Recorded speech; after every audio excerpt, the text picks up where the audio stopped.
The bustling town of Ondo was filled with laughter, vibrant markets, and colorful houses. In one of these homes lived Mr and Mrs Bode. They had been married for 8 years and loved each other deeply, but their heart carried a heavy burden. Despite their love, they had no children. Mrs Bode often sat by the window watching children play in the street. Her heart ached to hold her own baby, to sing lullabies and hear the sound of little feet running around the house. Every night, she cried quietly while her husband, Mr. Bode, pretended to sleep.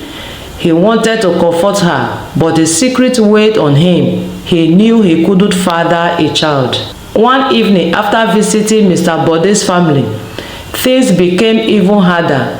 At the dinner table, his mother said, "My beautiful wife, why haven't you given us a grandchild yet? Is something wrong?" Mrs. Bode forced a smile and shook her head. "No, Mama," she said. That night, as they sat in their bedroom, she wept. "Why didn't you defend me?" she asked her husband. "Now your family think I am hiding something." Mr. Bode looked away, guilt written all over his face. Frustrated and heartbroken, Mrs. Bode decided she would leave her husband. "If I can't give him a child, I will set him free," she told her best friend, Mama Funke. But Mama Funke shook her head. "No, my dear, God's time is the best. Don't leave your husband. Have faith. The child that God will bless you both with will not be an ordinary child." Meanwhile, across town, the king's palace faced a similar problem. Queen Abiodun, the king's beloved wife, had also been unable to have a child. One evening, she knelt before the king with tears in her eyes. "My king, please let me go. Marry another woman who can give you children." But the king pulled her close and whispered, "You are my queen. I love you more than anything. Let's wait and trust God." A year later, Queen Abiodun gave birth to a healthy baby boy. The entire town celebrated. There were feasts, music and dancing. Mrs. Bode attended the naming ceremony, silently praying for her own miracle. 6 years later, her prayers were answered. Mrs. Bode gave birth to a beautiful baby girl. Tears of joy rolled down her cheeks as she held her daughter to her heart, whom they named Fumi. Mr. Bode too couldn't stop smiling. "Thank you, God," he whispered. Fumi grew into a kind, beautiful and intelligent young woman. She loved helping her parents, and her humility won everyone's heart. At the same time, the king's son, Prince Fumi, was excelling in his studies. He graduated as a medical doctor with a first-class degree. The king and queen were overjoyed and threw him a grand celebration. Years passed, and it was time for Prince Fumi to marry. According to tradition, young women from across the land were invited to the palace. They dressed in their finest clothes, hoping to win the prince's heart. Fumi, however, wore a simple Ankara dress and stayed at the back of the crowd because of her clothes. When Prince Fumi stepped out in his royal robes, his eyes scanned the crowd. He stopped when he saw Fumi. Her modesty and quiet beauty captured his heart. Walking over to her, he took her hand and kissed her forehead. "You are the one," he said. The crowd erupted in cheers. Mr and Mrs Bode danced with joy. Their daughter, the once humble girl in simple clothes, was chosen to be the future queen. The wedding was a grand affair. The palace was filled with guests, music and laughter. Fumi looked radiant in her wedding gown, and her parents couldn't stop shedding tears of joy. 2 years later, King Ademola passed away, and Prince Fumi ascended the throne. Fumi became queen, sitting proudly beside her husband in her royal attire. Her laughter filled the palace, and her parents beamed with pride every time they visited. Mr and Mrs Bode often thanked God and Mama Funke for her wise advice. The story of Fumi's rise from a humble home to becoming queen was told across the land. inspiring everyone to trust in destiny and never give up on hope. Fumi adjusted to her new life as queen with grace. She quickly became loved by the people for her kindness, wisdom, and willingness to help others. But with her new role came challenges she never expected. One quiet evening, as Fumi and King Femi enjoyed a stroll in the palace garden, the chief messenger ran towards them. "My king," they struggled, he said breathlessly. A neighboring kingdom, Igala, is threatening war over a disputed piece of land. The news hit Femi hard. He had worked tirelessly to maintain peace, and now his efforts seems to be falling apart. That night, he called his council together to plan a strategy. Fumi, sitting by his side, suggested something surprising. "My king, why don't we invite their leaders for a peaceful dialogue? Perhaps we can resolve this without bloodshed." The council was skeptical, but Femi trusted his king's judgment. Letters were sent, and to everyone's relief, the leaders of Igala agreed to meet. When the day came, Fumi dressed in her finest royal attire, hoping to appear both strong and welcoming. During the meeting, Fumi's calm and thoughtful words softened the heart of the Igala's leader. "A war will only bring pain to our people," she said. "Let us find a way to share the land and build something beautiful together." By the end of the day, an agreement was reached. The town celebrated, praising Fumi's wisdom. But not everyone was happy. Within the palace, a jealous nobleman named Chief Balogu began spreading rumors. "The queen is too young and inexperienced to make such decisions," he told others. His words started to sow seeds of doubt among some of the council members. Fumi noticed the intention but chose not to confront it directly. Instead, she worked harder, attending to the needs of the people and gaining their unwavering support. One day, while visiting a small village with King Femi, Fumi met a little girl named Shola. The girl was thin and sickly, clutching a doll made from scraps of clothes. Her parents explained that the village had been struggling with a lack of clean water, which was causing illness. Fumi's heart broke. "We must help them," she told Femi. They immediately ordered the construction of a new well and sent doctors to care for the sick. Shola's family was overjoyed, and the village held a small ceremony to thank the royal couple. Back at the palace, Chief Balogu's scheme grew bolder. He secretly plotted with others to overthrow Femi and claim the throne for himself. One night, he sent a spy into the queen's chamber, hoping to find something to use against her. But the spy was caught by Fumi's royal maid, Adoke, who alerted the guards. When Femi confronted Chief Balogu, the man tried to deny everything. But Adoke's testimony and the evidence found in the spy's possession left no room for doubt. Chief Balogu was banished from the kingdom and peace returned to the palace. Despite these challenges, Fumi and Femi's bond grew stronger. Together they built schools, hospitals, and markets, ensuring their people prospered. Femi often visited her parents, who marveled at how far their daughter has come. One day, as Femi walked through the palace garden, she felt a flutter in her belly. She paused, placing her hand on her stomach, and smiled. She knew that soon their family would grow, bringing even more joy to the kingdom. But just as things seemed perfect, a shadow loomed over their happiness. A mysterious traveler arrived in the kingdom, claiming to be a long-lost relative of the royal family. His presence stirred unease, and whispers of hidden secrets began to spread. Fumi couldn't shake the feeling that this man's arrival would change everything. Fumi could sense the unease spreading through the palace like a slow-burning fire. The mysterious traveler has arrived with a story that seems too fantastical to believe. He claimed to be a distant relative of the royal family, one whose existence has been hidden for generations. He had traveled from a far-off land to claim his birthright, he said, his rightful place beside the throne. The king, Femi, was hesitant, but the traveler's confidence was undeniable.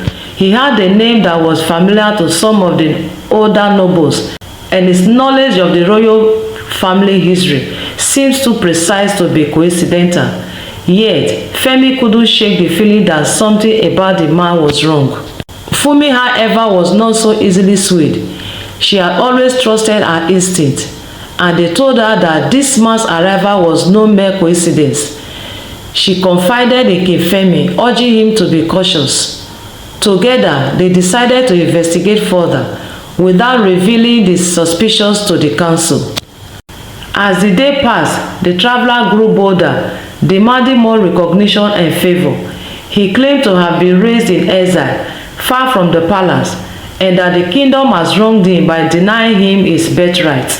He began to speak to the noble privately, sowing discord and stirring old rumors. One evening, while Fumi and Femi were discussing the matter in the royal chamber, an unexpected visitor arrived. It was Mama Funke, the wise woman who has been a constant presence in Fumi's life since her childhood. She has heard whispers about the traveler and has come to offer her counsel. Queen Fumi, Mama Funke began, her voice calm but firm. You must trust that the truth always has a way of revealing itself. But beware, sometimes the truth comes at a price. Fumi listened intently as Mama Funke spoke of ancient traditions, long-forgotten family secrets, and the danger of unchecked ambition. She warned that the traveler's claim might not be entirely false, but it could also be a carefully crafted lie meant to seize powers. Determined to uncover the truth, Femi ordered a secret investigation into the traveler's past. The royal activist, a trusted ally, dug through old records, old letters, and royal genealogists. What he uncovered was startling. The traveler's name, it turned out, did belong to a branch of the royal family that has been exiled years ago after a scandalous betrayal. However, the records revealed that the man in question had died in exile, leaving behind no heirs. The traveler was an impostor, using a name from the past to claim a throne that wasn't his. When Femi confronted the traveler, the man's confidence faltered. His true identity was finally exposed, and it became clear that he had been using the rumors and whisper of his royal lineage to manipulate the kingdom. His aim was to destabilize the throne and claim it for himself. In the days that followed, the palace was shaken by the revelation, but Femi and Fumi's leadership remained unshaken. With the traitor revealed, they took swift action. The traveler was arrested, and his conspirators were rooted out. The kingdom returned to peace, though the damage to the royal family reputation lingered. Through it all, Femi remained the calm and wise queen that her people had come to admire. Her strength was trusted, but she passed every trial with grace. Her bond with King Femi grew even stronger, and together they rebuilt the trust of their people. As the months passed, Fumi's pregnancy progressed, and the news brought joy and excitement throughout the kingdom. The royal family legacy would continue, and the people could rest easily knowing that their queen, the once humble girl from Ondo, has become a symbol of hope, strength, and wisdom. In the end, the mysterious traveler's arrival has served as a test of Fumi's leadership and her ability to maintain steadfast in the face of adversity. She had proven herself not only as a queen but as a protector of her people. And as she held her newborn child in her hand, Fumi knew that the future of the kingdom was secure, because it was built on faith, love, and the unshakable strength of family. Years passed, and the kingdom of Ondo, under the wise and just rule of Queen Fumi and King Femi, prospered like never before.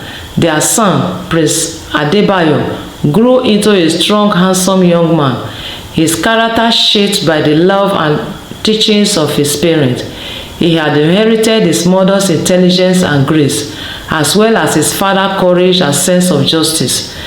The kingdom, once threatened by war and betrayal, now flourished in peace, its people united and prosperous. However, as Adebayo approached the age of maturity, there was an unease in the air. Whispers began to circulate within the royal court, and Fumi couldn't help but feel the subtle shift in the atmosphere. Some of the older nobles, who had once supported the king and queen with unwavering loyalty, had begun to question the wisdom of allowing Adebayo to ascend the throne. There were even those who feared his closeness to the common people, sensing that his heart was more in tune with their struggles than the expectation of the royal bloodline. One evening, as Fumi and Femi sat together in the royal garden, they discussed the growing tension in the court. "My love," Fumi said quietly, "I sense a shift among the nobles. They do not trust Adebayo as much as they once trusted us." Femi looked at his wife, his expression thoughtful. "You are right. There are rumors, subtle ones. Some think Adebayo is too different, too humble, too much a man of the people. But what's wrong with that?"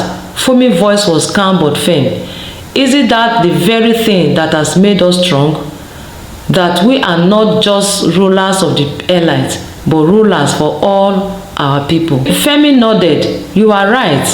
But the question remains, can Adebayo unite both the court and the commoners when the time comes for him to take the throne?" The question lingered in the air, and Fumi knew that it wasn't just about Adebayo's ability to lead. It was about the changing face of their kingdom. The world they had known was evolving, and the old ways of ruling were slowly being replaced by something new, something that might be harder to navigate. But she trusted Adebayo. She knew the kingdom would thrive under his leadership, just as it has under theirs. A few days later, Fumi summoned her son to her chamber. He has grown into a wise young man, his shoulders broad with the weight of his impending responsibility, though his heart remained kind and humble. She has always been proud of him, but today she seems that the time has come to speak with him about the challenges he might face as a future king. Fumi said softly, her hands resting gently on his. "The time will soon come when you will be called to lead this kingdom. It is a weight that cannot be taken lightly." Adebayo met his mother's gaze, his eyes full of understanding. "I know, mother, but I am not afraid." Fumi smiled, proud of his courage. "It's not fear that I'm worried about. It is the challenge of balancing your heart with the demands of the throne. You must understand, the nobility may resist your ways. They may want power and control, but you must not let that cloud your judgment. You are the future of this kingdom, Adebayo. Your leadership must come from a place of wisdom, love, and service to the people. You must not rule as they expect, but as the people need." Adebayo nodded, his face serious. "I will remember your words, mother. I will lead with honor and humility, just as you and father did." Fumi hugged him tightly, her heart swelling with pride. She knew her son was ready, but the road ahead would not be easy. Weeks later, the moment arrived when Femi announced that Adebayo would begin his formal training to ascend to the throne. The news sent ripple through the court. The nobles, long accustomed to their traditional ways, were unsure of how to respond to the idea of a king who might not follow in the old patterns of rule. Shibalogo, the very same nobleman who had once plotted to seize the throne, had been quiet for some time, but now, with Adebayo's rising prominence, he saw an opportunity. He began to rally support among the more conservative faction of the nobility, speaking of how the royal family has strayed from tradition.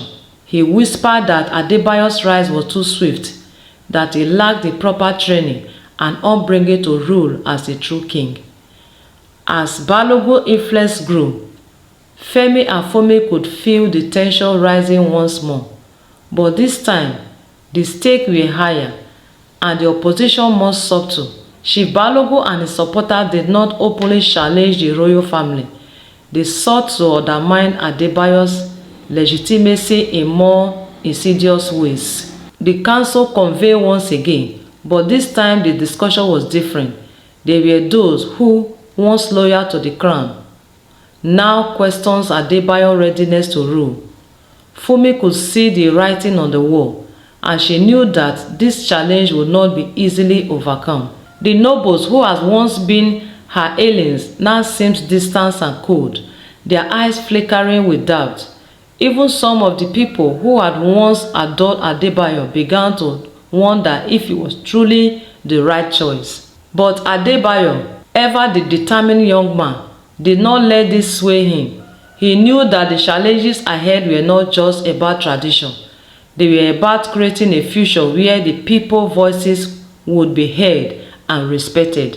One fateful day, Femi and Fumi called a grand assembly in the town square.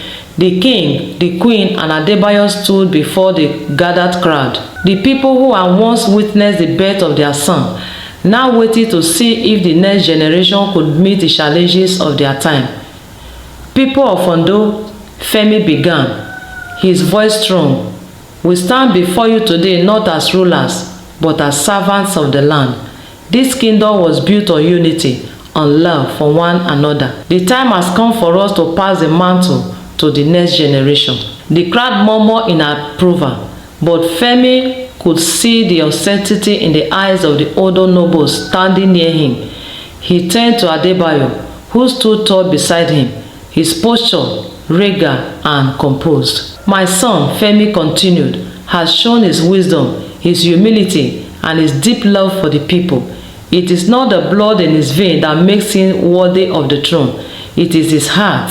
He will lead the kingdom with the same care and strength that we have, but with the wisdom to carry us into a brighter future.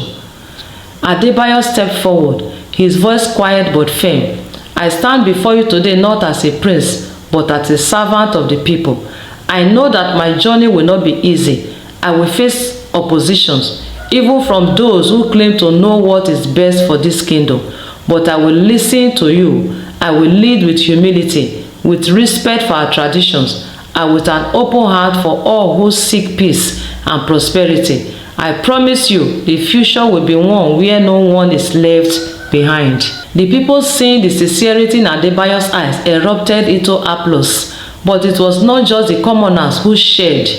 Slowly, cautiously, even some of the more conservative nobles began to nod in approval. Fumi watched with pride as her son stepped into the role of future king, ready to face the challenges ahead. She knew that, just like her, he would face moments of doubt, moments when the weight of leadership would seem too heavy to bear, but she also knew that he would never lose sight of the love and responsibility that come with the throne. And so, the kingdom of Ondo began a new chapter, with Adebayo as its future king.